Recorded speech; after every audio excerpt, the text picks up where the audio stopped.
ഇടുക്കുവാതിലൂടെ കടപ്പാൻ പോരാടുവിൻ. അപ്പം സാഹചര്യങ്ങളെല്ലാം അനുകൂലമാണെങ്കിലും നീ ആ വഴിയെ അങ്ങോട്ട് കടക്കരുത്. നീ തന്നെ ഒരു ഇടുക്കുവാതിൽ നീ ചെയ്യണം, ഉണ്ടാക്കണം, അതിനകത്തൂടെ കടക്കണം. കാരണം എന്താ കാര്യം? സ്വത്ര ഹല്ലേലൂയ.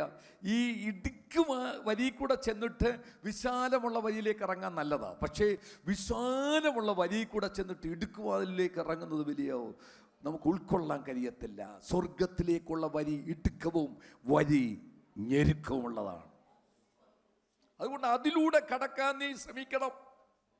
നിന്റെ ദാസീദാസന്മാരൊക്കെ ഇന്നേക്ക് 5000 ചില്ലുവാനം വർഷങ്ങൾക്ക് മുൻപ് മച്ചിട്ട വീട്ടിൽ വലിയ വാർപ്പ് കെട്ടിടത്തിൽ പാർക്കുമ്പോഴും എല്ലാ സാഹചര്യം നിനക്കുള്ളപ്പോഴും ഒറ്റ നിമിഷം കൊണ്ട് നിന്റെ കിച്ചണിൽ ഒരു കാളക്കുട്ടി അറുത്ത് നിമിഷ നേരം കൊണ്ട് വിരുന്നൊരുക്കാൻ തക്കവണ്ണം എല്ലാ സാഹചര്യം ഉണ്ടെങ്കിലും നീ തീരുമാനിക്കണം, ഞാൻ കൂടാരത്തിലെ പാർക്കത്തുള്ളൂ. കാരണം എൻ്റെ ദൈവത്തിൻ്റെ സന്നിധിയിൽ എനിക്ക് എത്തിച്ചെല്ലണം.